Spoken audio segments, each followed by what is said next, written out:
Assalamu alaikum everyone. Starting with the name of Allah, who is the most beneficial and the most merciful. Welcome to our webinar, a progression towards safe career path in medical.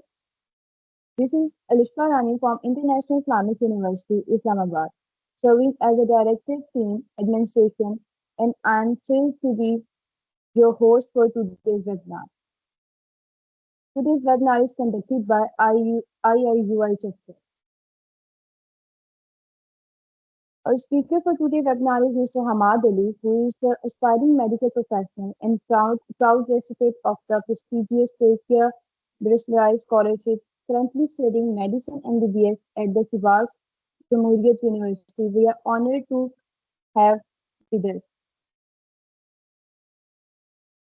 Should I start now? Yes, sir. Okay. बिस्मिल्लाहिर्रहमानिर्रहीम. अस्सलाम वालेकुम everyone. आज के मैं इस meeting को इंशाल्लाह उर्दू में ही प्रोसीड करूँगा क्योंकि according to instructions of host तो आप सबके लिए कन्वीनियंट है कि उर्दू में से होस्ट किया जाए, तो इंशाल्लाह मैं उर्दू में आप लोगों से इस मीटिंग में बात करूँगा. ठीक है. सबसे पहले मैं अपना मुख्तसर सा तारुफ करवा देता हूँ कि मेरा नाम हमाद अली है और मेरा ताल्लुक लाहौर पाकिस्तान से है, और 2024 में मुझे टर्की बुर्स वाली स्कॉलरशिप के अंडर ग्रेजुएट मेडिसिन, जिसे हम पाकिस्तान में MBBS कहते हैं, उसकी फुली फंडेड स्कॉलरशिप अवार्ड हुई थी. एंड अल्हम्दुलिल्लाह now I am a proud recipient of Turkey bourse वाली स्कॉलरशिप एट सिवास जमहूरियत यूनिवर्सिटी सिवास इन टर्की. इस मीटिंग का main purpose Turkey Burslari scholarship से मुतालिक एक ब्रीफ इंट्रोडक्शन है जो कि स्टार्ट से लेके एंड तक होगा, बट हम हर सेक्शन को ज़्यादा एक्सप्लेन में डिटेल से गाइड नहीं कर सकते बिकॉज इसमें आपको एक ब्रीफ ओवरव्यू दिया जाएगा कि टर्की बुर्सलारी स्कॉलरशिप एक्चुअली है क्या, इसके बेनिफिट्स क्या हैं, इसमें आप अप्लाई कैसे कर सकते हैं, इसकी डेडलाइंस क्या हैं, कौन कौन से प्रोग्राम्स अवेलेबल हैं, इसकी कवरेज क्या है. इस सब चीज़ों के बारे में हम तफसील से बात करेंगे. इंशाल्लाह क्वेश्चन एंड आंसर सेक्शन वो भी मैं होस्ट से रिक्वेस्ट करूंगा कि वो लास्ट के 5 या 10 मिनट्स जो हैं हम Q&A सेक्शन भी इंशाल्लाह करेंगे. ठीक है.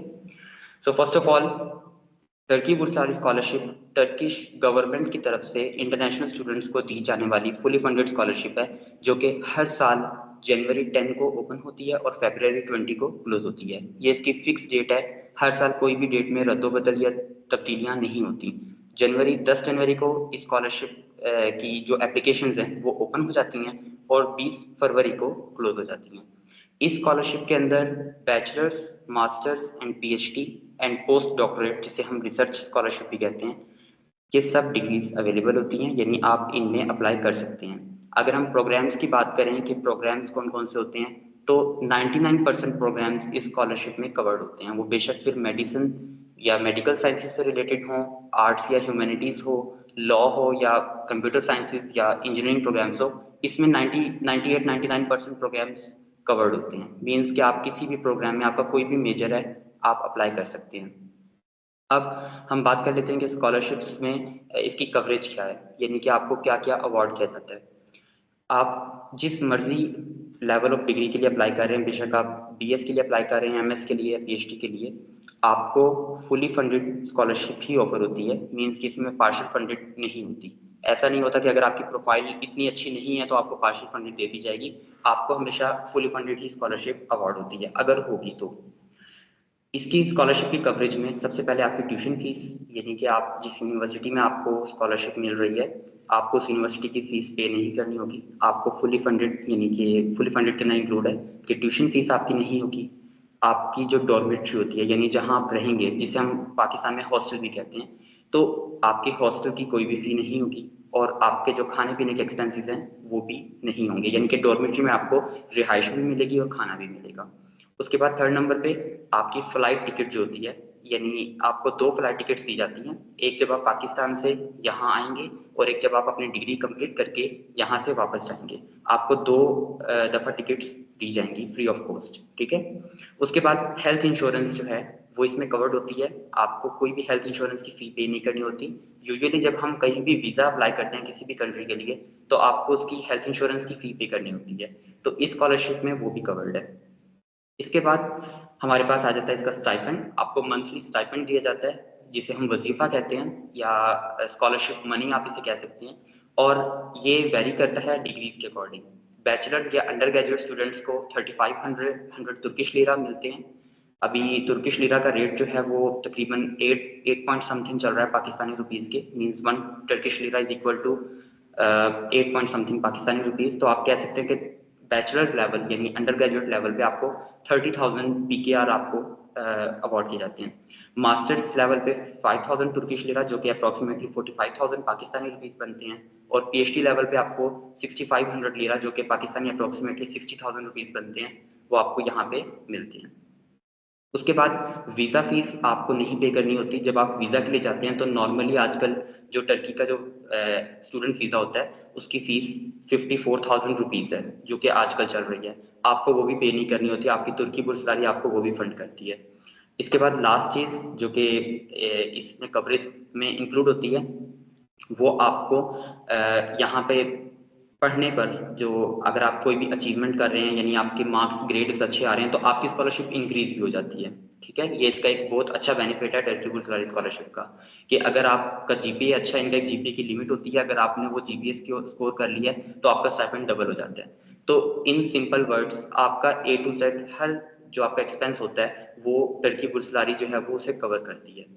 एक्चुअली टर्की आगे जो बुर्सलारी का वर्ड है, ये बुर्सलारी एक टर्किश लैंग्वेज का वर्ड है जिसका मतलब होता है स्कॉलरशिप। तो टर्की स्कॉलरशिप भी हम इसे कह सकते हैं। ठीक है, तो टर्की बुर्सलारी आपकी हर एक्सपेंस को A to Z कवर करती है, आपके वीजा फी से लेकर आपके यहाँ पर खाने पीने तक, वजीफे तक, ईच एंड एवरीथिंग। ठीक है, इसके बाद एप्लीकेशन प्रोसेस की बात कर लेते हैं। ये मैंने आपको इसकी कवरेज और जो इसके बेनिफिट्स हैं वो एक्सप्लेन कर दिए हैं। इसके जो एप्लीकेशन प्रोसेस है, जनवरी 10 को जैसे मैंने आपको बताया कि एप्लीकेशन ओपन होंगी, आज 8 दिसंबर है और 1 माह का वक्त रह गया तकरीबन एप्लीकेशन ओपन होने में। तो जो आप लोगों में से इंटरेस्टेड हैं अप्लाई करने के लिए, वो अपने आप को अभी से प्रिपेयर करना शुरू कर दें। प्रिपेयर क्या करना है ये मैं आप लोगों को अभी गाइड करूंगा तफसील से।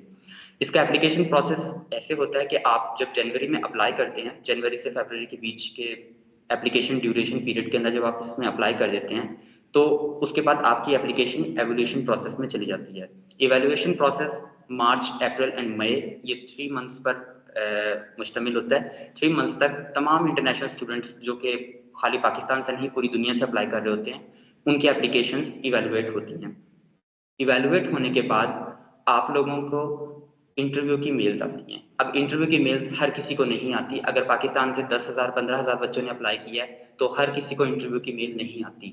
जिन बच्चों की एप्लीकेशन इवेल्युएट हो जाती है यानी कि प्रिलिमिनरी जो फेज होता है इवेल्युएशन का, वो जो पास कर लेते हैं यानी उनकी एप्लीकेशन सिलेक्ट होती है फॉर इंटरव्यू, सिर्फ उन्हीं को इंटरव्यू के लिए बुलाया जाता है।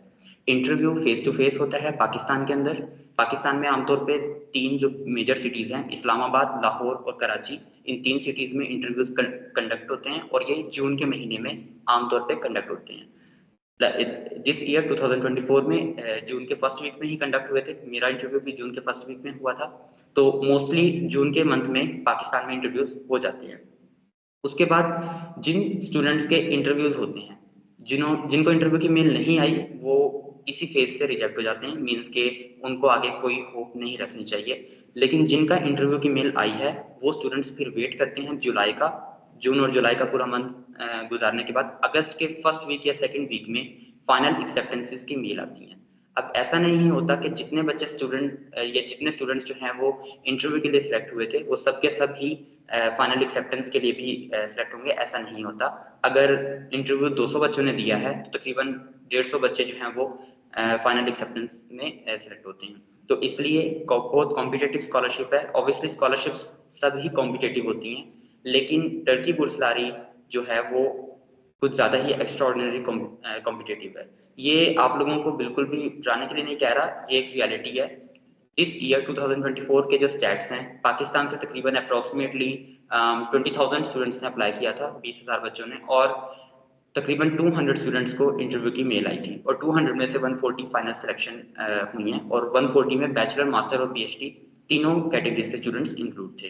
तो इसलिए आप लोगों को इसके लिए बहुत अच्छे से प्रिपेयर करना है अगर आप लोग वाकई में इसे अचीव करना चाहते हैं, क्योंकि स्कॉलरशिप्स कोई भी हो आसान नहीं होती, आपको बहुत अच्छी खासी मेहनत करनी होती है। ठीक है, तो क्या क्या किन किन चीज़ों पे मेहनत करनी है मैं आप लोगों को अभी इसके बारे में गाइड करूंगा। तो एप्लीकेशन प्रोसेस मैं एक दफ़ा अगेन रिवाइज कर रहा हूँ कि जनवरी फरवरी में आपने अप्लाई किया, जून में आपको इंटरव्यू की मेल आती है, सिर्फ उनको जो सिलेक्ट होते हैं, और अगस्त में फाइनल एक्सेप्टेंस की मेल आती है, और इसके बाद सितंबर के एंड या अक्टूबर के स्टार्ट में बच्चे टर्की आ जाते हैं। मैं खुद भी अक्टूबर के फर्स्ट वीक में टर्की आ गया था। अब आप लोगों को मैं इसमें एप्लीकेशन में जो इम्पोर्टेंट टॉपिक्स हैं उनके बारे में गाइड करूंगा। सबसे पहले एप्लीकेशन का जो मेन इंपॉर्टेंट टॉपिक होता है आपका पर्सनल डिटेल्स में आपका name, father name, mother name और इस तरह की चीज़ें आपको अपना पासपोर्ट नंबर, ये सब चीज़ें मेंशन करनी होती हैं। एक जो बहुत कॉमन सा क्वेश्चन है वो ये है कि क्या आपके पास अगर पासपोर्ट नहीं है तो क्या आप अप्लाई कर सकते हैं? तो यस, आप अप्लाई कर सकते हैं। आप अपना आईडी कार्ड भी मेंशन कर सकते हैं और वहाँ पे ऑप्शन होता है इस चीज़ का। लेकिन ज़्यादा बेहतर होता है कि आप पासपोर्ट के ज़रिए ही अप्लाई करें। अपना पासपोर्ट अर्जेंट बेसिस पे बनवा लें, अभी वक्त है 1 माह का, और पासपोर्ट के बेस पे ही अप्लाई करें, वो ज़्यादा बेहतर होता है। उससे एक अच्छा इम्पैक्ट पड़ता है। लेकिन अगर आपके पास पासपोर्ट नहीं है तो ऐसा नहीं है कि आप ट्राई नहीं कर सकते, आप ज़रूर अप्लाई करें। आप आईडी कार्ड की बेस पे अप्लाई कर सकते हैं, ठीक है? आपने अपने हॉबीज, इंटरेस्ट, ये सब चीज़ें पर्सनल डिटेल्स में ऐड करनी होती हैं। देन आपका एड्रेस इन्फॉर्मेशन आ जाती है जिसमें आपने अपना एड्रेस इनपुट करना होता है। इसके बाद आपकी फैमिली इन्फॉर्मेशन होती है जिसमें आपने अपनी फैमिली इनकम बतानी होती है, सिबलिंग्स का बताना होता है, इस तरह की मतलब कॉमन चीज़ें जिनको एक्सप्लेन करने की ज़रूरत नहीं है, ठीक है? इसके बाद हमारे पास आ जाता है लैंग्वेजेस का ऑप्शन कि आपको कौन-कौन सी लैंग्वेज आती है। तो मोस्टली स्टूडेंट्स जो हैं वो चूँकि इंटरव्यू इंग्लिश में होता है, तो इसलिए आपकी इंग्लिश अच्छी होनी चाहिए, आपको इंटरव्यू जो है वो इंग्लिश लैंग्वेज में देना होगा। और अगर आपको टर्किश लैंग्वेज आती है, तो आप वो भी ऐड कर सकते हैं कि हाँ, मुझे A1 लेवल या A2 लेवल तक टर्किश आती है, तो या आई कैन स्पीक, तो आप वो ऐड कर सकते हैं, उससे एप्लीकेशन पे अच्छा इम्पैक्ट पड़ता है। लेकिन अगर आपको नहीं आती, तो कोई भी चीज़ आपने झूठ मत ऐड कीजिएगा, अदरवाइज़ क्योंकि जो हमारी एप्लीकेशन को इवैल्यूएट करते हैं ना, वो बहुत एक्सपीरियंस्ड लोग होते हैं, वो कोई पागल नहीं बैठे होते। तो इसलिए आप अगर कहीं भी उन्हें फूल करने की कोशिश करेंगे, पागल बनाने की कोशिश करेंगे, तो वो उसे पिक कर लेते हैं। तो इसलिए आप लोगों को जो भी चीज़ ऐड करनी है, वो 100% ट्रुथ और रियल होनी चाहिए, ठीक है? इसके बाद हमारे पास ऑप्शन आ जाता है वर्क एक्सपीरियंस का, जो कि मैं इलैबोरेट करता हूँ अभी। अगर आपने पास्ट में, अपने माज़ी में कोई भी किसी भी किस्म का कोई भी काम किया हुआ है, तो आप उस काम को उसमें लाज़मी ऐड करें। बेशक आपने कोई फ्रीलांस वर्क किया है, बेशक आपने कोई पार्ट टाइम जॉब की है, कुछ भी इस तरह का किया हुआ है, आपने वो चीज़ें ऐड करनी होती हैं। उसके बाद आपका इंटर्नशिप एक्सपीरियंस आ जाता है कि आपने कोई इंटर्नशिप्स अगर की हुई हैं, तो वो भी आप ऐड कर सकते हैं।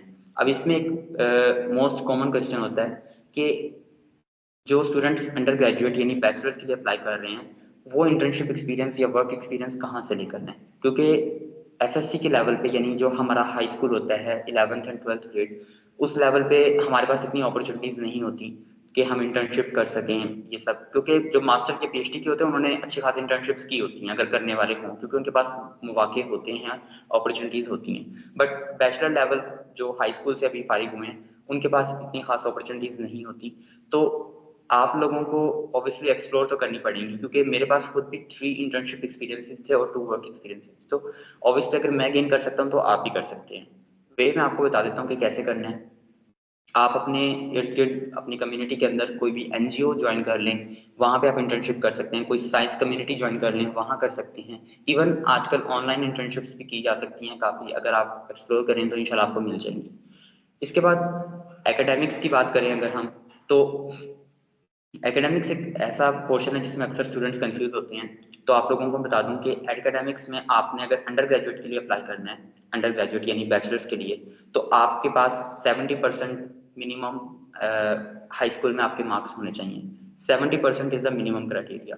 लेकिन इसमें भी एक इस्तिस्ना है, वो ये कि 3 ऐसी फील्ड्स हैं जिसके लिए आपको 90% चाहिए होता है, और वो है मेडिसिन, एमबीबीएस, डेंटिस्ट्री जिसे हम बीडीएस कहते हैं, और फार्मेसी जिसे हम फार्मडी कहते हैं, डॉक्टर ऑफ फार्मेसी। ये 3 जो फील्ड्स हैं, इसमें अगर आपने अप्लाई करना है तो आपको हाई स्कूल में 90% से अबव मार्क्स चाहिए।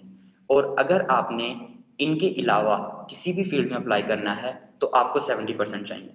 बेशक वो फिर कंप्यूटर साइंस से रिलेटेड हो, अलाइड हेल्थ साइंसेज हों, मेडिकल में और फील्ड्स हो सकती हैं सिवाय मेडिसिन, डेंटिस्ट्री एंड फार्मेसी के, या आर्ट्स एंड ह्यूमैनिटीज़ हो, लॉ हो, कोई भी हो, आपको 70% चाहिए। मास्टर और पीएचडी के लिए आपका जो जीपीए है, वो मुझे जीपीए की एग्जैक्ट नहीं पता कि वो 4 में से कितना होना चाहिए, लेकिन अगर परसेंटेज की बात की जाए तो वो 70 to 75% से अबव होना चाहिए आपका, अगर आपने मास्टर या पीएचडी के लिए अप्लाई करना है। इसके बाद हम बात करते हैं एकेडमिक्स के अंदर अचीवमेंट्स की। अगर आपने एकेडमिक्स यानी कि आपने हाई स्कूल में कोई भी अचीवमेंट की, आपने बोर्ड में कोई पोजीशन ली है, या कोई भी किस्म की आपके पास कोई एक्सीलेंस अवार्ड है या ऐसा कुछ, तो वो भी आप ऐड कर सकते हैं। उससे ऑब्वियसली आपके प्रोफाइल जो है वो मजबूत होती है और आपके एक्सेप्टेंस के चांसेस बढ़ जाते हैं। इसके बाद हम बात करते हैं एक्स्ट्रा करिकुलर एक्टिविटीज़ की। एक्स्ट्रा करिकुलर एक्टिविटीज़ वो पोर्शन है जहाँ जो सबसे ज़्यादा इसमें मैटर करता है। आप लोगों को मैं बता दूं कि टर्की पुरस्कार स्कॉलरशिप में आपकी एक पॉइंट जो आप वहाँ पे लिख रहे होते हैं वो मैटर कर रहा होता है। हर एक की वेटेज होती है अपनी अपनी कि वो कितना मैटर करता है। Obviously academics are important too, but extracurricular की भी एक अपनी स्पेस है, ठीक है। एक्स्ट्रा करिकुलर में क्या हो सकता है, आपने कोई भी वॉलंटियर एक्टिविटीज़ की हैं, आप वो ऐड कर सकते हैं। किसी भी किस्म की वॉलंटियर एक्टिविटी जो कि आपने कम्युनिटी में की है, आपने कोई एनजीओ में की है, कहीं भी की है, आपने वो वॉलंटियर, या फिर इवन आपने अपने कॉलेज या यूनिवर्सिटी लेवल पे अगर की है, means different clubs and societies के साथ, तो आप वो भी ऐड कर सकते हैं।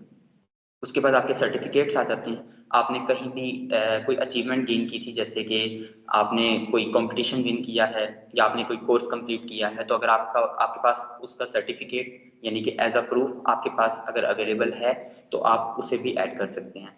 उसके बाद हमारे पास प्रोजेक्ट्स आ जाते हैं। अगर आपने कोई साइंटिफिक प्रोजेक्ट बनाया है या कोई भी टेक्नोलॉजी से रिलेटेड, आईटी से रिलेटेड कोई भी प्रोजेक्ट क्रिएट किया है, आप वो भी ऐड कर सकते हैं। इसके बाद हमारे पास अवार्ड्स होते हैं। अगर आपको कोई किसी भी किस्म का अवार्ड मिला है, जैसे बेस्ट वॉलंटियर अवार्ड मिला हो, बेस्ट स्टूडेंट अवार्ड हो, बेस्ट एम्बेसडर अवार्ड हो, आप वो भी ऐड कर सकते हैं। एंड लास्ट हमारे पास एक स्कॉलरशिप का सेक्शन होता है कि अगर आपने अपने मैट्रिक लेवल पे, इंटरमीडिएट लेवल पे, बैचलर लेवल पे किसी भी किस्म की कोई स्कॉलरशिप गेन की है अपनी यूनिवर्सिटी में या गवर्नमेंट की तरफ से, कोई भी, जैसे मैट्रिक लेवल पे अगर आप मैट्रिक में अच्छे मार्क्स लेते हैं तो आपको PEEF आई थिंक है, पंजाब एजुकेशन इंडोमेंट फंड, जिससे आपको स्कॉलरशिप मिलती है, आप वो भी इवन ऐड कर सकते हैं। लेकिन जितनी भी एक्स्ट्रा करिकुलर एक्टिविटीज़ हैं, ये सबसे इंपॉर्टेंट पॉइंट है, जितनी भी एक्स्ट्रा करिकुलर एक्टिविटीज़ हैं, वो सब की सब आपकी फील्ड से रेलेवेंट होनी चाहिए। अगर आप ऐसा नहीं हो कि आप मेडिसिन के लिए अप्लाई कर रहे हैं और आपने जो एक्स्ट्रा करिकुलर एक्टिविटीज़ में ऐड किए हैं सर्टिफिकेट्स, वो कंप्यूटर साइंस या आईटी से रिलेटेड हो, ऐसा नहीं होना चाहिए, ठीक है। आपके मैक्सिमम कोशिश करें कि जितनी भी आपकी एक्टिविटीज़ हैं वो आपके फील्ड से रेलेवेंट हों, ठीक है। ऐसा हरगिज़ ना हो कि आप आईटी से रिलेटेड किसी प्रोग्राम में अप्लाई कर रहे हैं और आपने कोई हेल्थ साइंस से रिलेटेड किसी प्रोग्राम में पार्टिसिपेट किया, आपने उसका सर्टिफिकेट ऐड किया है, तो ये आपकी एप्लीकेशन पे बहुत ज़्यादा बैड इम्पैक्ट क्रिएट करता है। इसके बाद एक्स्ट्रा करिकुलर एक्टिविटीज़ हो गई। अब हमारे पास आ जाता है international test scores. International test scores में आपके पास आइल्ट्स, टॉफल, एसएटी जिसे हम सैट कहते हैं, स्कॉलर्स एप्टीट्यूड टेस्ट। इसके बाद एसीटी होता है, इसके बाद जीमैट होता है, जीआरई होता है। काफ़ी इस तरह के इंटरनेशनल टेस्ट होते हैं जो कि रिकॉग्नाइजेबल होते हैं। इवन हैट जो है वो भी रिकॉग्नाइजेबल है। हमारी एचएससी जो है, हायर एजुकेशन कमीशन पाकिस्तान, वो हैट का टेस्ट लेते हैं। तो अगर आपके पास उसका अच्छा स्कोर है, आप वो भी ऐड कर सकते हैं, ठीक है। इसके अलावा अगर आपने इस तरह का कोई भी टेस्ट नहीं दिया हुआ, तो ऑब्वियसली आपकी एप्लीकेशन उतनी स्ट्रांग नहीं होगी, लेकिन अगर दिया हुआ है तो बहुत अच्छी बात है, आप दूसरों के मुकाबले में स्टैंड आउट कर रहे हैं। अब हम लैंग्वेज की बात करते हैं कि किस लैंग्वेज में हम अप्लाई करेंगे, हमें किस तरह से सिलेक्शन मिलती है। देखें, अगर आपने इंग्लिश लैंग्वेज में, यहाँ पे पढ़ने के दो तरीके हैं, एक इंग्लिश लैंग्वेज, एक टर्किश लैंग्वेज। अगर तो आपने इंग्लिश लैंग्वेज में पढ़ना है तो आपको आइल्ट्स या टॉफल कोई एक टेस्ट का स्कोर लाजमी ऐड करना होगा। उसके अलावा आप इंग्लिश प्रोग्राम में अप्लाई ही नहीं कर सकते। अगर अप्लाई हो भी गया तो आप रिजेक्ट हो जाएंगे ऑटोमेटिकली, बिकॉज आपने टेस्ट का स्कोर उन्हें प्रोवाइड नहीं किया। और टर्की में मोस्टली टॉफल, TOEFL जो है वो ज़्यादा एक्सेप्ट किया जाता है। मीन्स आइल्ट्स की निस्बत टॉफल को ज़्यादा प्रायोरिटी दी जाती है। तो इसलिए अगर आपके पास टॉफल का टेस्ट है तो आप इंग्लिश प्रोग्राम में अप्लाई करें, अदरवाइज मत कीजिएगा। अब करते हैं टर्किश लैंग्वेज प्रोग्राम। अगर आपके पास कोई भी इंग्लिश प्रोफिशिएंसी टेस्ट नहीं है, लाइक आइल्ट्स, टॉफल, PTE, कोई भी टेस्ट नहीं है, तो आप सिंपल टर्किश टॉट प्रोग्राम्स में अप्लाई कर सकते हैं, यानी कि जो टर्किश ज़बान में पढ़ाए जाएंगे। अब स्टूडेंट्स कहते हैं कि टर्किश ज़बान मुश्किल होती है, ये है वो है, तो ऐसा हरगिज़ नहीं है, ये सिर्फ रूमर्स हैं। Turkish language is too much easy. और ये तो इवन कह लें कि हमारी जो उर्दू लैंग्वेज है ये भी 3 ज़बानों का मजमूआ है, जो कि अकॉर्डिंग टू माय नॉलेज जो कि may be Arabic, Persian and Turkish language है। मीन्स टर्किश लैंग्वेज में हमारे ऐसे बहुत से वर्ड्स हैं जो कि उर्दू के एन मुताबिक होते हैं। मीन्स उनकी प्रोनाउंसिएशन भी सेम होती है, उनका मायने भी सेम होता है, मीनिंग भी सेम होता है। तो इसलिए आपने वो नहीं घबराना कि टर्किश लैंग्वेज मुश्किल होगी, ऐसा हरगिज़ नहीं है। टर्किश लैंग्वेज आपको 1 ईयर कोर्स कंप्लीट करना पड़ता है। टर्किश लैंग्वेज जब आप सीख जाते हैं 1 साल में आप इजीली सीख जाते हैं। मैं अभी खुद सीख रहा हूँ और इवन मेरा कल ही A1 लेवल का एग्जाम कंप्लीट हुआ टर्किश का, और बहुत आसान है। तो इसलिए आप टर्किश लैंग्वेज में भी अप्लाई कर सकते हैं अगर आपके पास कोई भी टेस्ट स्कोर नहीं है, और घबराना नहीं है, कोई भी मुश्किल इसमें नहीं होती, ठीक है। इसके बाद हम बात करते हैं अगर आपके पास फॉर एग्जांपल अगर लैंग्वेज प्रोफिशिएंसी टेस्ट का स्कोर अवेलेबल है और अगर वो अच्छा है, मींस के टॉफल का टेस्ट है और आपके पास वो अच्छा स्कोर है, तो आप फिर इंग्लिश में ही अप्लाई करें, वो आपके लिए ज़्यादा बेहतर है। लेकिन इसमें भी एक प्रॉब्लम है, आपको टर्किश लैंग्वेज फिर भी सीखनी ही पड़ेगी, ठीक है। अगर आप इंग्लिश प्रोग्राम में भी सिलेक्ट हो जाते हैं तो इन्होंने आपको टर्किश फिर भी सिखानी ही है, क्योंकि आपने यहाँ के इन्वायरमेंट में सर्वाइव करना है, और यहाँ 99% टर्क्स को इंग्लिश नहीं आती। तो आपको टर्किश लैंग्वेज हर हाल में सीखनी है, बेशक आप टर्किश लैंग्वेज में अप्लाई करें, बेशक इंग्लिश लैंग्वेज में अप्लाई करें, टर्किश आपको फिर भी सीखनी है, ठीक है। अब इसके बाद हम बात करते हैं कि जब हम ये सब प्रोसेसेस कंप्लीट करते हैं, यानी कि जितने भी सेक्शंस हैं इन सबको कंप्लीट कर लेते हैं, तो इसके बाद हमारी एप्लीकेशन सबमिशन का प्रोसेस आता है, जिसमें हमें क्या क्या चाहिए होता है। उसमें हमें रिकमेंडेशन लेटर्स चाहिए होते हैं, बैचलर लेवल हो, मास्टर हो या PhD, आपको 2 से 3 रिकमेंडेशन लेटर लास्ट में सबमिट करवाने होते हैं। अब रिकमेंडेशन लेटर कहाँ से लिया जाए? रिकमेंडेशन लेटर आपको आपके जो टीचर्स हैं, अगर आपने FSC किया तो अपने हाई स्कूल के टीचर्स से कंसल्ट करें, अगर आपने बैचलर्स किया हुआ है, मास्टर के लिए अप्लाई कर रहे हैं, तो आप अपनी यूनिवर्सिटी में बात करें अपने प्रोफेसर से, और आप उनसे जो रिकमेंडेशन लेटर होता है वो बनवाएं। आपको कम से कम 2 या 3 रिकमेंडेशन लेटर होने चाहिए ताकि आपकी एप्लीकेशन स्ट्रॉन्ग हो। उसके बाद कोशिश कीजिएगा कि रिकमेंडेशन लेटर अपने रेलिवेंट फील्ड वाले टीचर से बनवाइएगा। जैसे आपकी अगर फील्ड बायोलॉजी से रिलेटेड है तो आप अपने बायोलॉजी के टीचर से बनवाएं, इंग्लिश के टीचर से एज अ जनरल बनवा सकते हैं। तो कोशिश करें कि रेलिवेंट रखें हर चीज़ को। इसके बाद हमारे पास लेटर ऑफ इंटेंट आ जाता है, जो कि one of the most important part of the application. मैं खुद भी उसे one of the most important consider करता हूँ, जो कि लेटर ऑफ इंटेंट है। लेटर ऑफ इंटेंट बेसिकली आपका मोटिवेशन लेटर होता है। आप उसमें ये एक्सप्लेन करते हैं कि आप टर्की में स्टडी क्यों करना चाहते हैं, उसके बाद आपने जो स्पेसिफिक प्रोग्राम सेलेक्ट किया है आप उसी में ही क्यों स्टडी करना चाहते हैं, और लास्ट आपका से ये होता है कि टर्की से ये प्रोग्राम स्टडी करने के बाद आप क्या बेनिफिट होगा, आपको क्या बेनिफिट होगा, और आप अपनी कंट्री को क्या बेनिफिट देंगे, ठीक है। आपने ये चीज़ अपने मोटिवेशन लेटर यानी लेटर ऑफ इंटेंट में एक्सप्लेन करनी होती हैं। अब ये सब चीज़ें जो हैं इसमें ये एक बहुत डिटेल टॉपिक है, इसके की कॉन्सेप्ट्स वगैरह के लेटर ऑफ इंटेंट कैसे लिखा जाए, क्योंकि ये क्रिएटिव होता है। ये आपने कोई टेम्पलेट उठाकर उसमें अपनी इन्फॉर्मेशन फिल करके नहीं अपलोड कर देना, आप ऑटोमेटिकली रिजेक्ट हो जाएंगे। या किसी प्रीवियस टर्की बुर्सलारी का जो विनर है उससे लेटर ऑफ इंटेंट लेकर मत ऐड कीजिएगा, क्योंकि वो डिटेक्ट कर लेते हैं। इसलिए आपने अपना लेटर ऑफ इंटेंट खुद लिखना है, और एक क्योंकि ये क्रिएटिव काम है तो इंशाल्लाह मैं जो मीटिंग के होस्ट हैं इनसे रिक्वेस्ट करूंगा कि एक सेशन इंशाल्लाह फ्यूचर में कंडक्ट करें स्पेसिफिकली लेटर ऑफ इंटेंट से मुतालिक, और ये इंशाल्लाह हम करेंगे। मैं खुद भी कोशिश करूंगा कि मैं इसे प्रेजेंट करूं विद प्रॉपर प्रेजेंटेशन। आज वक्त नहीं मिला तो इसलिए मैं प्रेजेंटेशन और स्लाइड्स नहीं बना पाया। इंशाल्लाह नेक्स्ट टाइम इंशाल्लाह कोशिश करूंगा कि कर लें वो भी। तो आप लोगों को ये किसी और उसमें करेंगे, लेकिन मैंने आपको बेसिक जो की पॉइंट्स हैं वो बता दिए हैं कि आपने ये 3 पॉइंट्स मेंशन करने होते हैं कि आप टर्की में ही क्यों स्टडी करना चाहते हैं, आप स्पेसिफिक प्रोग्राम ही क्यों स्टडी करना चाहते हैं, और आपको वो प्रोग्राम स्टडी करने के बाद क्या फ़ायदा होगा। तो ये 3 मेंशन करने होते हैं, और ये लेटर ऑफ इंटेंट का स्ट्रक्चर होता है। लेटर ऑफ इंटेंट के बाद हमारे पास यूनिवर्सिटी सिलेक्शन होती है कि आप कौन कौन सी यूनिवर्सिटी को अपनी प्रेफरेंस में ऐड करेंगे। याद रखिएगा कि आप लोगों के पास 12 यूनिवर्सिटीज़ प्रेफरेंसेस होती हैं, यानी कि आप 12 यूनिवर्सिटीज़ में अप्लाई कर सकते हैं। अब एक गलती जो मोस्टली स्टूडेंट्स करते हैं वो ये करते हैं कि ना वो सबकी सब टॉप रैंक या टॉप जो यहाँ की सिटीज़ हैं टर्की की फेमस सिटीज़ उनमें अप्लाई कर देते हैं। जैसे इस्तांबुल है, अंकारा है, इज़मीर है, बुर्सा, कोनिया, या इस तरह की जो फेमस सिटीज़ हैं अंतालिया वगैरह, वहाँ पे अप्लाई करते हैं। इसका सबसे बड़ा लॉस ये होता है कि वहाँ पे कंपटीशन पहले ही बहुत ज़्यादा होता है, और चूंकि टर्की बुर्सलारी में आप बहुत ज़्यादा लोगों से कम्पीट कर रहे होते हैं, तो अगर आपकी प्रोफाइल इतनी अच्छी नहीं है तो आपको टॉप रैंक में अप्लाई करना मीन्स के खुद ही रिजेक्शन लेने के बराबर है। तो इसलिए आपने कोशिश करनी है कि टॉप रैंक यूनिवर्सिटीज़ में ना ही अप्लाई करें। नॉर्मल यूनिवर्सिटीज़ भी बहुत अच्छी होती हैं यहाँ टॉप या नॉर्मल का कॉन्सेप्ट वैसे नहीं है। पाकिस्तान में कहते हैं कि इसकी रैंकिंग अच्छी है, इसकी नहीं है। यहाँ इस तरह का कॉन्सेप्ट नहीं है। यहाँ की एजुकेशन, आप बेशक पब्लिक यूनिवर्सिटी में पढ़ रहे हैं या किसी छोटे सिटी की यूनिवर्सिटी में पढ़ रहे हैं, एजुकेशन यहाँ की पाकिस्तान की एजुकेशन की निस्बत बहुत, पाकिस्तान की इवन टॉप रैंक यूनिवर्सिटीज़ की एजुकेशन की निस्बत भी बहुत बेहतर है। तो इसलिए बेफिक्र रहें कि टॉप रैंक में ही आपको अच्छी डिग्री मिलेगी या ये हो, ऐसा नहीं है। आप किसी भी यूनिवर्सिटी में आ जाएँ, आपको एक दफ़ा स्कॉलरशिप मिल जाए ना, तो आपके लिए वो काफ़ी हो जाएगा। इसके बाद यूनिवर्सिटी सिलेक्शन में आपने 12 यूनिवर्सिटीज़ सेलेक्ट करनी होती हैं, तो वो इंशाल्लाह जब एप्लीकेशंस ओपन होंगी तो आप वहाँ पे देख लेंगे कि किस तरह से प्रोसेस है। मैं एक्चुअली अब उनकी वेबसाइट को मैंने 100% हिफ्ज़ नहीं किया हुआ, तो मैं बता नहीं सकता, लेकिन बहुत ईज़ी होता है। कोई भी ऐसा, उनका जो यूज़र इंटरफेस है वेबसाइट का, टर्की बुर्सलारी का, वो इतना कोई डिफ़िकल्ट या कॉम्प्लेक्स नहीं है। आप लोग ईज़िली हर चीज़ को कर लेंगे। जिस तरह मैंने स्टेप्स बताए हैं, अगर आप उनको एक वन बाय वन करते जाएँ तो आपका वो इजीली हो जाएगा।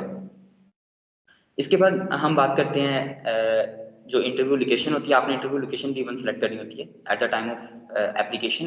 कि आपको, अगर आपको इंटरव्यू की मेल आ गई तो आप किस सिटी में इंटरव्यू दोगे, तो आप कोशिश कीजिए अपने जो सबसे करीब सिटी है उसमें दीजिएगा। यूजुअली 3 सिटीज़ मैंने पहले भी बताया कि लाहौर, इस्लामाबाद और कराची, ये 3 सिटीज़ वहाँ पे अवेलेबल होते हैं। तो आपने अपनी नियर बाय सिटी में इंटरव्यू की लोकेशन चूज़ करनी है।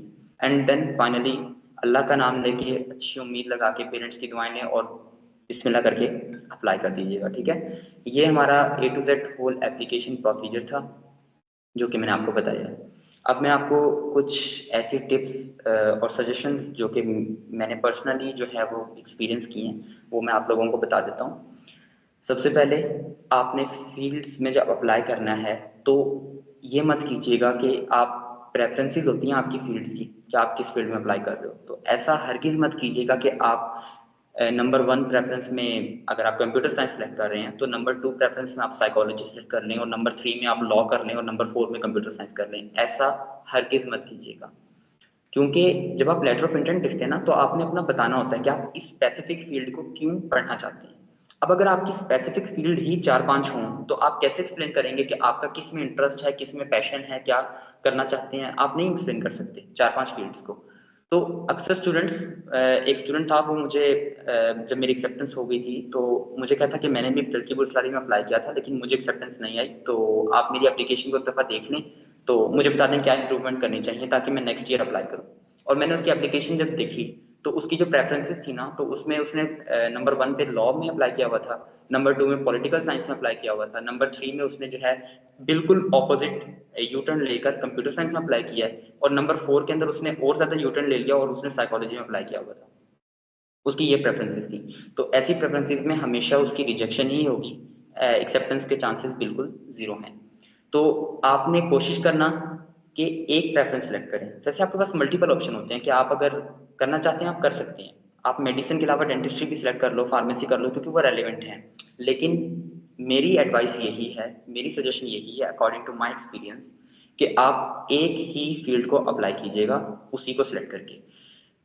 अगर मैं अपना एक्सपीरियंस शेयर करूँ तो मेरे करियर काउंसलर मुझे एप्लीकेशन प्रोसेस के वक़्त असिस्ट कर रहे थे। मीन्स हमारे कॉलेज में करियर काउंसलर थे हाई स्कूल में, और वहाँ पे उन्होंने मुझे इन चीज़ों के बारे में गाइड किया था कि आपने कैसे अप्लाई करना है। वो मेरी पूरी एप्लीकेशन को रिव्यू करते थे। तो जब मैं प्रेफ़रेंसेस के सेक्शन में पहुँचा कि मुझे कौन-सी प्रेफ़रेंस सेलेक्ट करनी है, तो मैं थोड़ा डर रहा था। मैं सोच रहा था कि मेडिसिन के अंदर कॉम्पिटिशन बहुत ज़्यादा होता है। हर साल 1 या 2 बच्चे सेलेक्ट होते हैं मेडिसिन में पूरे पाकिस्तान से। तो मैं ऐसा करता हूँ कि ना कोई और फील्ड भी अप्लाई कर लेता हूँ ताकि कम से कम स्कॉलरशिप सिक्योर हो जाए मेरी। लेकिन मुझे करियर काउंसलर ने सजेस्ट किया, आप अपने आप को पैशनेट बनाओ अपनी एप्लीकेशन के ज़रिए। आप उन्हें शो करवाओ कि आप इस फील्ड में कितने इंटरेस्टेड हो, कितने दिलो-जान से इस फील्ड में स्टडी करना चाहते हो, आपको ये शो करवाना है। और उन्होंने फिर मुझे सजेस्ट किया था कि आपने सिर्फ़ और सिर्फ़ मेडिसिन में ही, अगर मेडिसिन आपकी फर्स्ट प्रायोरिटी है, तो मेडिसिन में ही अप्लाई करना है। और मेरी जो प्रेफ़रेंसेस थी, उसमें सिर्फ़ मेडिसिन ही इंक्लूड थी। हर यूनिवर्सिटी में मेडिसिन इंक्लूड थी। और उसका बेनिफिट मुझे ये हुआ कि अल्हम्दुलिल्लाह मेडिसिन में ही एमबीबीएस, जो कि टफेस्ट फील्ड है, सबसे हाईएस्ट कॉम्पिटिटिव फील्ड है इस स्कॉलरशिप प्रोग्राम में। हर साल 2 या 3 पाकिस्तानी बच्चे सेलेक्ट होते हैं, तो मुझे इसमें स्कॉलरशिप मिल गई। तो मेरे साथ के एक और स्टूडेंट थे, उनकी भी एक्सेप्टेंस आ गई थी वैसे, लेकिन उन्होंने क्या किया कि मेडिसिन को फर्स्ट प्रायोरिटी पे रखा, डेंटिस्ट्री को सेकंड प्रायोरिटी पे, और थर्ड प्रायोरिटी पे उन्होंने फिजियोथेरेपी को रख दिया, जो कि डॉक्टर और फिजियोथेरेपिस्ट होता है। और अनफॉर्चुनेटली उनकी जो एक्सेप्टेंस आई है वो फिजियोथेरेपी में आई है। तो उनकी जो एक टॉप नॉच फील्ड थी जिसमें शायद उनकी हो सकती थी एक्सेप्टेंस, वो नहीं हो पाई और उनको फिजियोथेरेपी में मिल गया। स्कॉलरशिप तो मिल गई, लेकिन जो फील्ड है उसमें आसमान जमीन का फर्क है। तो इसलिए आप लोगों को मैं सजेशन करूंगा, ये एग्जांपल्स सिर्फ इसलिए की थी ताकि आप लोग इस चीज को अंडरस्टैंड कर लें कि एक फील्ड पे स्टिक रहने की कितनी इंपॉर्टेंस है, एक फील्ड के साथ जुड़े रहने की कितनी इंपॉर्टेंस है। तो अपनी प्रेफरेंसेस के अंदर ये गलती हरगिज मत कीजिएगा कि आप multiple fields, multiple programs select कर लो, ये आपकी एप्लीकेशन को वीक कर देगा। इसलिए आपने एक ही फील्ड को सिलेक्ट करना है और उसी के बारे में अपने लेटर ऑफ इंटेंट में एक्सप्लेन करना है कि आप कितने पैशनेट हैं उस फील्ड को लेके। ठीक है। इसके बाद ये पूरा एप्लीकेशन प्रोसेस में मैंने आपको जो प्रोसेस कंप्लीट करने के बाद जो टिप्स थी वो मैंने आपको गाइड कर दी हैं। अब होस्ट से मैं रिक्वेस्ट करूंगा कि आप क्वेश्चन एंड आंसर सेक्शन जो है वो ओपन कर दें, क्योंकि मोस्टली जो है वो खाली मैं ही बोलता रहा हूँ, तो शायद अब स्टूडेंट्स भी जो है वो थक गए होंगे सुन सुन के, तो अब जो है उनकी सुन ली जाए। तो क्वेश्चन एंड आंसर जो है वो सेक्शन ऑन कर दें, मीन्स के स्टूडेंट्स कमेंट्स या क्वेश्चंस पूछ सकें, ताकि मैं उनका 1 बाय 1 जो है वो आंसर करूंगा। लेकिन काइंडली आप लोग एक साथ ही सारे क्वेश्चंस मत कीजिएगा, मीन्स, और कोशिश करें कि आप लोग भी क्वेश्चंस जो दूसरे बच्चे कर रहे हैं उनके क्वेश्चंस को रीड करते रहें, मतलब कि कोई भी क्वेश्चन रिपीट ना होना पाए। ठीक है, क्योंकि अगर रिपीट करेंगे क्वेश्चंस को तो ऑब्वियसली टाइम वेस्ट होगा और ये सेशन लिमिटेड टाइम के लिए है। तो इसलिए आप लोगों से रिक्वेस्ट है कि आप लोग भी एक दूसरे के क्वेश्चंस को पढ़ते रहें और मैं आंसर दे रहा हूँ उसको सुनते रहें, ताकि आप लोगों के क्वेरीज बगैर पूछे भी हल हो जाएं। तो होस्ट प्लीज आप कमेंट्स जो क्वेश्चंस हैं वो ओपन कर दें ताकि मैं आंसर कर सकूं।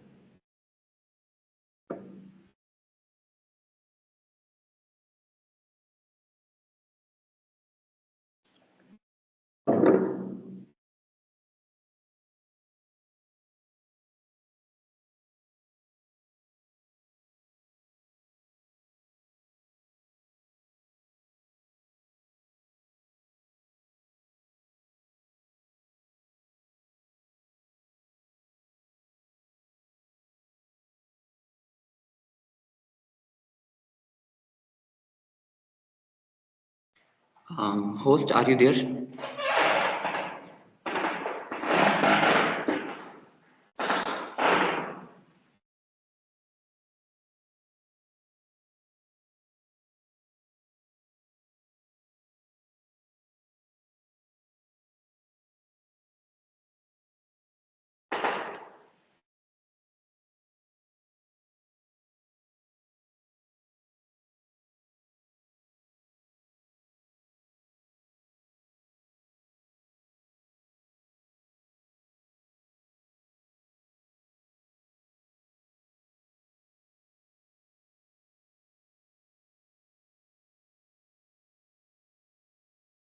Hello, host.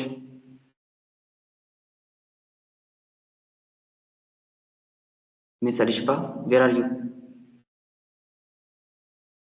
Yes, sir. Yes, sir. Kindly questions का सेक्शन ऑन कर दें, ओपन कर दें, ताकि जो स्टूडेंट्स हैं वो क्वेश्चंस पूछ सकें।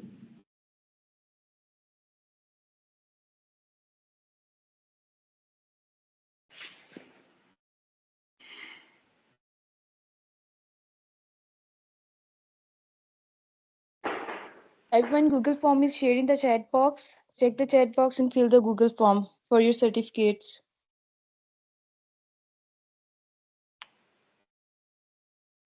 मिस अरिशबा, मैं कह रहा हूँ कि यहाँ मीटिंग में क्वेश्चंस का सेक्शन अवेलेबल है जहाँ चैट की जा सके। Yes, sir, है। तो आप वो ओपन कर दें ताकि, और हर किसी को मैसेज करने के लिए ऑप्शन अलाउ कर दें, ताकि वो मैसेज में अपने क्वेश्चंस पूछ सकें, स्पेसिफिक क्वेश्चंस।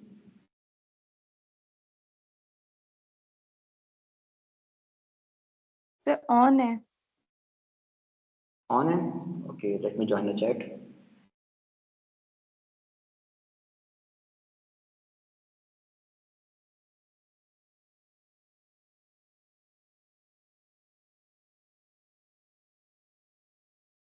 हाँ, स्टूडेंट्स को अनाउंस करते हैं कि उन्होंने जो भी क्वेश्चंस पूछने हैं वो चैट बॉक्स में पूछ सकते हैं। आई थिंक स्टूडेंट्स को चैट बॉक्स का आइडिया नहीं है अभी।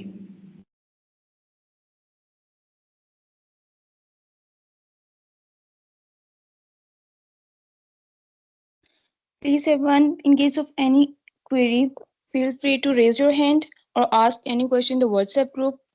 We will address them to later.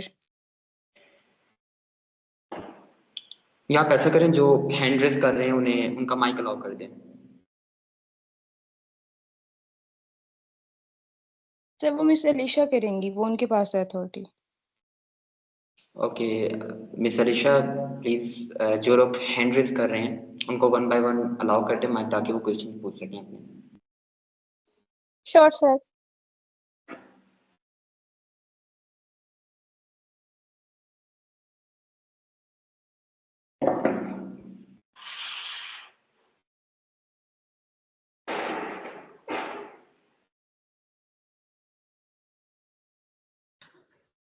अस्सलाम वालेकुम सर। वालेकुम सलाम। जी जमाल भाई। जी सर, चैट बॉक्स स्टिल जो है ना लॉक्ड है, तो सवाल मेरा ये था कि अगर मैं बीएस नर्सिंग करना चाहूँ तो उसके लिए क्या मेरिट होना लाजमी है अप्लाई के लिए? देखिए, अप्लाई के लिए कोई भी मेरिट नहीं होता। आप सिंपल इसमें मेरिट का तरीकाकार नहीं होता। जैसे पाकिस्तान में अगर आप अप्लाई कर रहे हैं तो एमडी कैट का टेस्ट देते हैं तो मेरिट बनता है, ये ऐसा इसमें कुछ भी नहीं होता। आप सिंपल अप्लाई करते हो, आपकी एप्लीकेशन इवैल्यूएट होती है। अगर वो एप्लीकेशन स्टैंड बाय करे तो आपको एक्सेप्टेंस की मेल आ जाती है, दैट्स इट। जी सर, वो समझ आ गई, लेकिन वो जो अप्लाई के लिए क्राइटेरिया कम से कम कितना होना चाहिए? मतलब 70%। 70% मिनिमम जी या जी 90%? 70%, मिनिमम 70%। ओके सर, ओके, बस सर यही पूछना था। अब चैट बॉक्स भी ओपन होगी। Thank you sir. Thank you.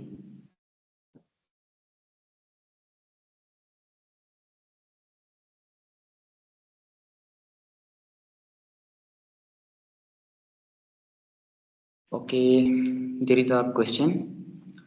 Farhatullah from Farhatullah, is English proficiency certificate that universities provide? No, sorry. English proficiency certificate जो है वो acceptable नहीं होता।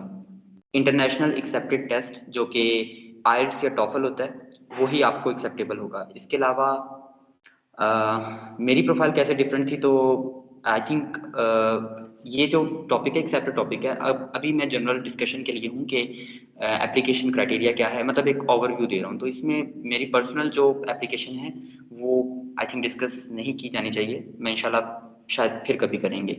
And kind of work hours, तो work hours sorry, bachelor level पे Turkey में आप नहीं जॉब कर सकते। हाँ, मास्टर या पीएचडी लेवल पे कर सकते हो। इसके बाद sir, can the students pursuing their bachelor degree apply to this? Yes Anika, they can apply for this scholarship. अगर आप बैचलर में अभी हो तो भी आप बैचलर के लिए अप्लाई कर सकते हो, कोई मसला नहीं है। लेकिन हाँ, अगर आप बैचलर के आखिरी सेमेस्टर में हो ना, और आप चाहते हो कि मैं मास्टर में अप्लाई करना चाहती हूँ, तो आप होप सर्टिफिकेट जो कि यूनिवर्सिटी से मिलता है, मीन्स कि आपके पास अगर डिग्री नहीं है बैचलर की और आपने मास्टर में अप्लाई करना है, तो आप होप सर्टिफिकेट की बेस पे भी अप्लाई कर सकते हो। ओके मुजम्मिल भाई, अस्सलाम वालेकुम। इंटरव्यू में क्वेश्चनिंग क्या होती है? देखिए मुजम्मिल भाई, इंटरव्यूज जो है ना उसमें बहुत कम बच्चे सिलेक्ट होते हैं।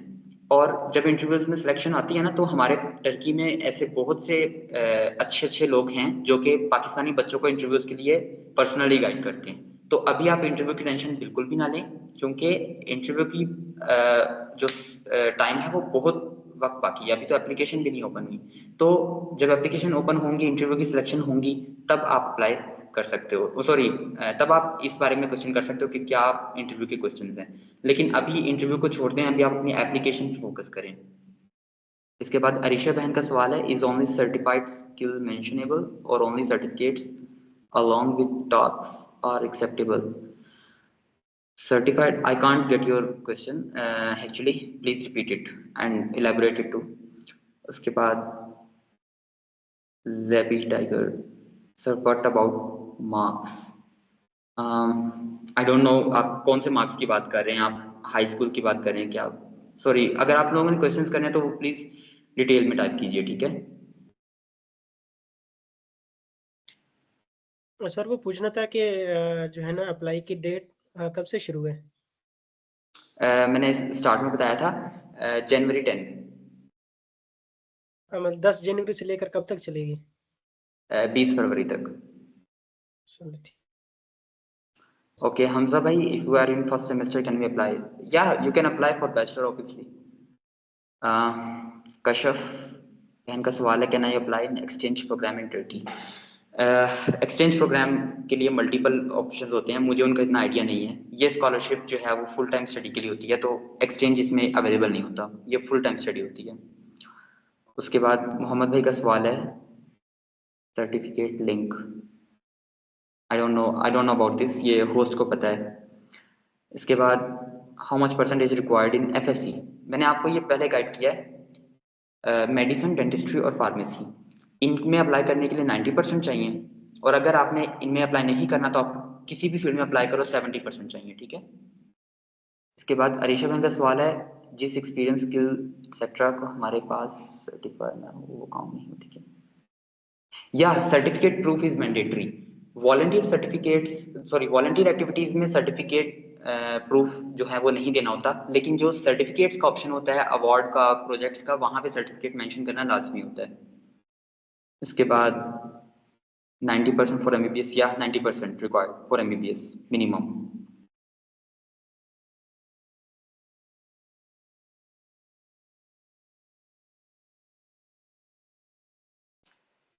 अलीना बहन का सवाल है, can a student graduated in BS medical imaging technology apply for MS biomedical engineering? या you can apply for masters in biomedical engineering. Eligibility 70%, इसके बाद परसेंटेज मैंने आपको बता दी है 70 to 75% मिनिमम। और लैंग्वेज को मैंने पहले इलेबोरेट किया है कि अगर आपने टर्किश लैंग्वेज में स्टडी करना है तो आइल्स टॉफल नहीं चाहिए, लेकिन अगर इंग्लिश लैंग्वेज में स्टडी करना है तो आइल्स टॉफल चाहिए। इसके बाद is I apply for, I can't understand this question. Sir, if you are in the middle of pursuing degree, so you will receive a scholarship, you have to start. जी अनिका बहन, अगर आप अपनी डिग्री के मिडल में हो और आपको scholarship मिल जाए तो ऑब्वियसली आपको स्टार्ट से ही उसे शुरू करना होगा, आप बीच से नहीं कर सकते। अहमद ब्रो का सवाल है, बीएस वाले यूसेट सबमिट कर सकते हैं? सॉरी, अनफॉर्चुनेटली आप यूसेट का टेस्ट स्कोर नहीं कर सकते, ठीक है। एमएस वाले हैड कर सकते हैं सबमिट, बट यूसेट जो है उसमें वहाँ ऑप्शन ही अवेलेबल नहीं होता, और यूसेट इंटरनेशनल रिकॉग्नाइज्ड टेस्ट नहीं है, तो इसलिए आप नहीं कर सकते। इसके बाद टर्की बुश स्कॉलरशिप रिवोक, या ऋषभ बहन रिवोक हो सकती है, इनके कुछ क्राइटेरिया होते हैं, लेकिन ऐसी नौबत नहीं आती, आप बेफिक्र रहें। अब्दुल भाई का क्वेश्चन है कि बैंक स्टेटमेंट्स रिक्वायर्ड नहीं, स्कॉलरशिप अगर आपको मिल जाए तो आपको बैंक स्टेटमेंट नहीं चाहिए होती। Laiba, GRE test are must for applying for physics subject. GRE का टेस्ट अगर आपके पास होगा तो आपके एक्सेप्टेंस चांसेस इंक्रीज हो जाएंगे। मुदस्सिर भाई का सवाल है कि job market of Turkey, sorry मैं इस बारे में कोई आंसर नहीं दे सकता क्योंकि मैं खुद जॉब्स नहीं करता, मैं पढ़ने के लिए आया हूँ।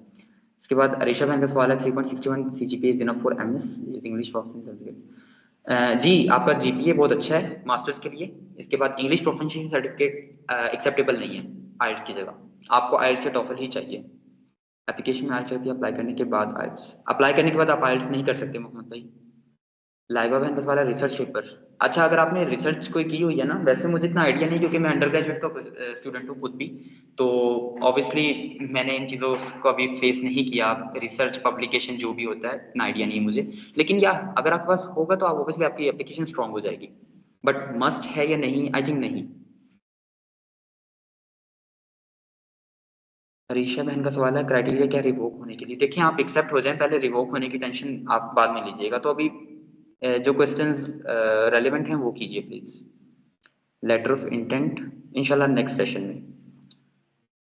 मुजम्मिल भाई का क्वेश्चन है what are you doing which programme?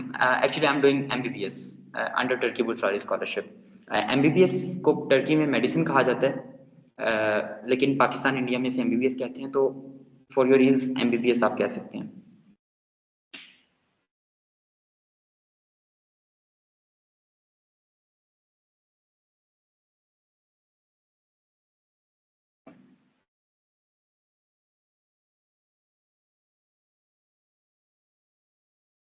Mohammad भाई thank you so much. Exactly host को भी बहुत ज़्यादा शुक्रिया कि उन्होंने अपॉर्चुनिटी दी है मुझे यहाँ पे बोलने के लिए, और अल्हम्दुलिल्लाह ये सेशन अच्छे से गुजर गया। ऑल थैंक्स टू अल्लाह अलमाइटी। अक्सर बहन का सवाल है कि सीएस के लिए सीजीपीए ज़्यादा मैटर करता है या स्किल? लेकिन दोनों ही मैटर करते हैं। जीपीए भी आपका अच्छा हो तो चांसेस बढ़ जाते हैं, और स्किल्स तो होनी ही होनी चाहिए। साफिया बहन का क्वेश्चन है, what is your experience like? Okay, मैं आपको थोड़ा सा ब्रीफ कर देता हूँ। मेरा एक्सपीरियंस क्या था कि मैंने चूंकि मैंने एमबीबीएस में अप्लाई करना था ना, तो मैंने जो अपनी इंटर्नशिप्स थी वो रेलिवेंट की थी। एक इंटर्नशिप थी मेरी King Edward Medical University, Mayo Hospital Lahore में, child psychiatry and adolescence department में मैंने ऑब्जर्वशिप की थी। चूंकि वो इंटर्नशिप नहीं थी, मैं उस फर्स्ट ईयर के एग्जाम थे कि फारिग हुआ था, और समर वेकेशन में मैंने वो ऑब्जर्वशिप की थी। ठीक है, वो भी इंटर्नशिप की तरह ही होती है। सेकंड मैंने की थी अल-खिदमत फाउंडेशन पाकिस्तान में, जब पैलेस्टाइन और गाजा के लिए हेल्थ एड भेजी जा रही थी पाकिस्तान से अल-खिदमत फाउंडेशन के थ्रू, तो मैंने अल-खिदमत फाउंडेशन के साथ 1 मंथ की इंटर्नशिप की थी इन मे बी जनवरी और फरवरी इसी ईयर। नो सॉरी, जनवरी में की थी, हाँ, क्योंकि मैंने फरवरी में जब एप्लीकेशन सबमिट की थी ना, तो मैंने अपना इंटर्नशिप एक्सपीरियंस ऐड कर दिया था। और थर्ड मैंने ऐड किया था हॉर्समी साइंटिफिक सोसाइटी, जो कि one of the biggest scientific society है पाकिस्तान की, और उनके साथ भी मैंने as a science communicator internship की थी, और तीनों इंटर्नशिप्स मेरी मेडिसिन से रिलेटेड थी, तो मैंने उन्हीं को ऐड किया था। शाह भाई का क्वेश्चन है, वर्क आवर्स, तो sorry I don't know anything. Arisha बहन, Turkey Bursa scholarship is for any authenticity? या फॉर एनी एथेंटिसिटी, आप आज़ाद जम्मू एंड कश्मीर से हैं तो आप अप्लाई कर सकती हैं। फॉर MS फॉर्म डी 75% चाहिए आपको। जवाद भाई का क्वेश्चन है, letter of intent next session में, या आई विल रिक्वेस्ट होस्ट कि हम एक next session letter of intent में इंशाल्लाह करेंगे, लेकिन अभी नहीं, कुछ अर्से बाद। सजीला बहन, थैंक यू सो मच, बारकल्लाह। No one experience like you in Turkey. Okay, Safia बहन, मेरा टर्की में एक्सपीरियंस कैसा रहा है? तो स्टडी जो है, जो एजुकेशन है, वो यहाँ पे बहुत बहुत बेहतर है। मैं ऑनेस्टली ऑब्वियसली यहाँ पे रिप्लाई कर रहा हूँ आपको। जो एजुकेशन है यहाँ की, वो बहुत अच्छी है। उसके बाद टीचिंग मेथोडोलॉजीज एंड जो इनकी टेक्निक्स हैं, वो आपने शायद पाकिस्तान में कभी ना नोटिस की हो, जो यहाँ पे ये यूज़ करते हैं।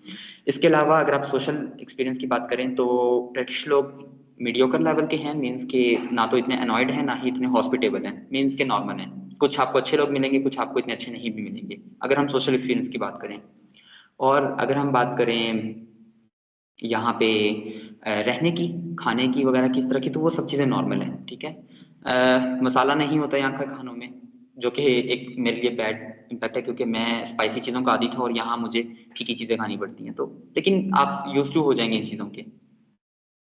इसके बाद ऋषभ बहन का इंटर्नशिप जितनी ज़्यादा होंगी, या आपका एक्स्ट्रा करिकुलर हर चीज़ मैटर करती है, जैसे कि मैंने आपको बताया, लेकिन ऑब्वियसली जितनी चीज़ें आपके पास ज़्यादा होंगी, उतना ही आपको एज मिलेगा अपनी एप्लीकेशन में। ठीक है, अब्दुल भाई का क्वेश्चन है कि सो द इंटर्नशिप विद अल खिदमत फाउंडेशन वाज वॉलंटरीली? या ऑब्वियसली मैंने जितना भी अपना एक्स्ट्रा करिकुलर एक्सपीरियंस गेन किया था, उसमें मैंने कुछ भी पेड नहीं लिया, सिवाय खारजमी साइंटिफिक सोसाइटी के, उन्होंने मुझे पे किया था। बट अल खिदमत फाउंडेशन पाकिस्तान के साथ मैंने जितना भी वर्क किया है, और मैंने बहुत ज़्यादा वर्क किया उनके साथ, आई थिंक मैंने 6 to 7 months continuously her weekend पे मैं उनके हेड ऑफिस, मैं क्योंकि लाहौर में था और मेरे घर के पास था उनका हेड ऑफिस, तो मैं उनके हेड ऑफिस जाया करता था, और वहाँ पे बहुत ज़्यादा work voluntarily, just for humanity and just for gaining experience, मैंने वो किया था।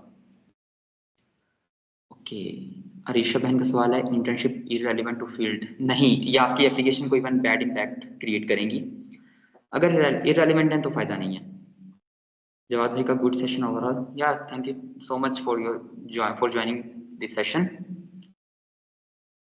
अरीशा बहन का टर्किश एजुकेशन के प्रोस एंड कॉन्स, अभी तक तो मैंने जो है ना इसके प्रोस देखे कि इनकी एजुकेशन जो है वो बेहतर है। कॉन्स का अगर आइडिया होगा तो इंशाल्लाह मैं बताऊंगा, लेकिन अभी तक मैंने ऐसा कोई बैड सिनेरियो नहीं देखा एजुकेशन के मामले में। अलीना बहन का सवाल है, are you on fully funded scholarship?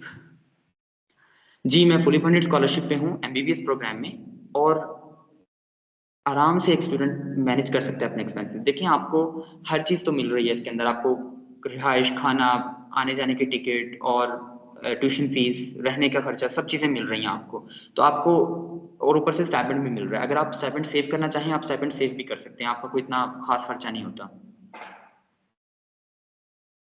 Arisha बहन का वॉलंटियर वर्क में certificate is not mandatory proof में भी नॉट। जी, वॉलंटियर वर्क में अगर आपके पास सर्टिफिकेट नहीं है ना तो कोई बात नहीं, लेकिन एक और प्रॉब्लम है, इंटरव्यू के वक्त अगर आप फेक वॉलंटियर एक्टिविटीज ऐड करेंगे ना तो इंटरव्यू के वक्त अगर आप शॉर्टलिस्ट हो जाते हैं तो इंटरव्यू में जज कर लेते हैं और आपको रिजेक्ट कर देंगे। तो इसलिए अपना ऐसा ऑथेंटिक ऐड कीजिएगा जिसमें आपके पास एक्सपीरियंस भी हो। अलिशा बहन का सवाल है एमएस इन फिजिकल एजुकेशन या हर फील्ड में अवेलेबल होते हैं। अब्दुल भाई का सवाल है my field is CS, can I add my sediments like agriculture and construction? या you can add it in work experience, okay, या आप वर्क एक्सपीरियंस में ऐड कर सकते हैं। ऋषभ बहन का सवाल है सर इंजीनियरिंग के लिए भी ये स्कॉलरशिप बेस्ट है? जी हाँ, ये तकरीबन ऑल प्रोग्राम्स के लिए ही बेस्ट है। ऑब्वियसली फुली फंडेड है, आपको सब चीजें मिल रही हैं तो बेस्ट ही है स्कॉलरशिप।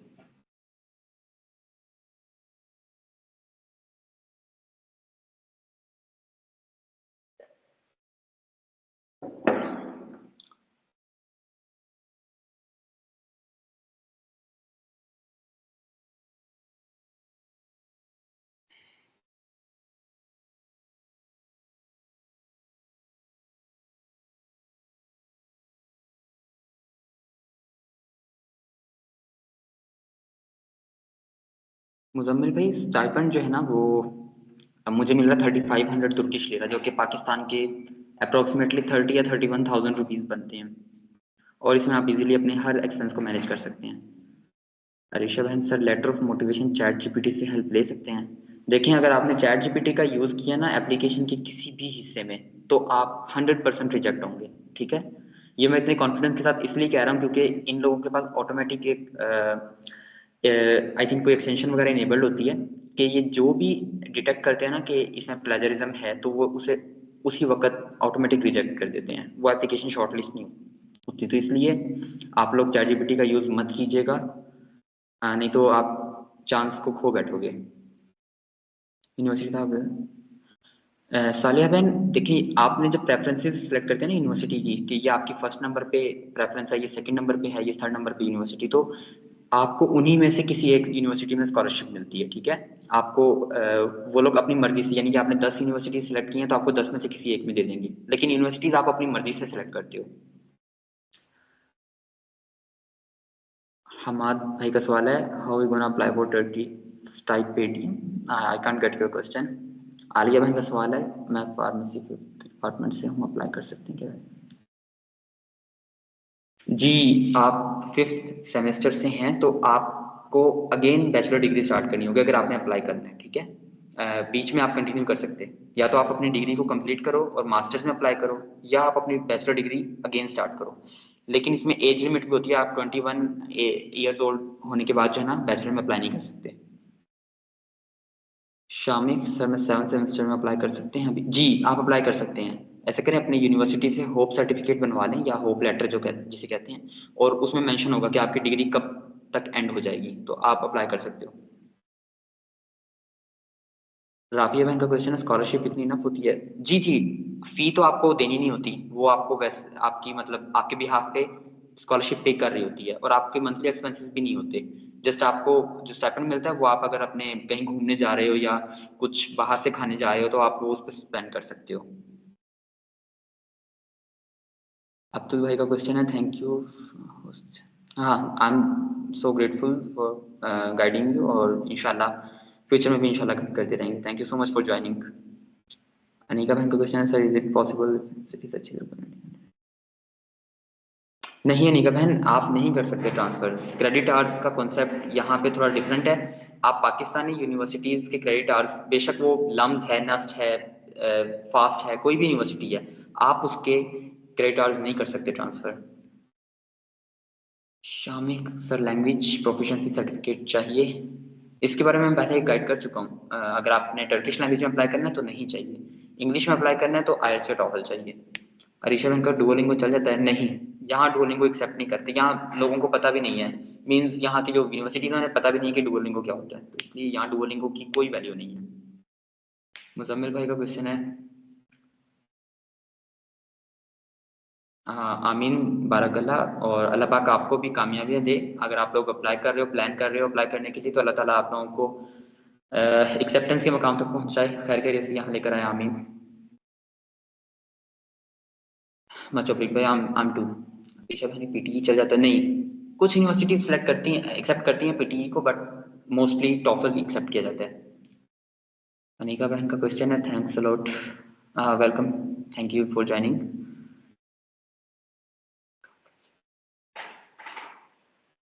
सफिया बहन का क्वेश्चन है, ऐसी कोई भी रिक्वायरमेंट नहीं है, आपको कोई भी बॉन्ड यहाँ पे साइन नहीं करना पड़ता. स्टाइपेंडियम हंगेरिकम होती है या फुल ब्राइट होती है तो उसमें आपको करना पड़ता है बॉन्ड साइन, लेकिन यहाँ नहीं करना पड़ता, तो आप Excuse me, बेफिक्र sir. रहो. जी जी, Sir, it's ending time now. Okay okay, we are about to and.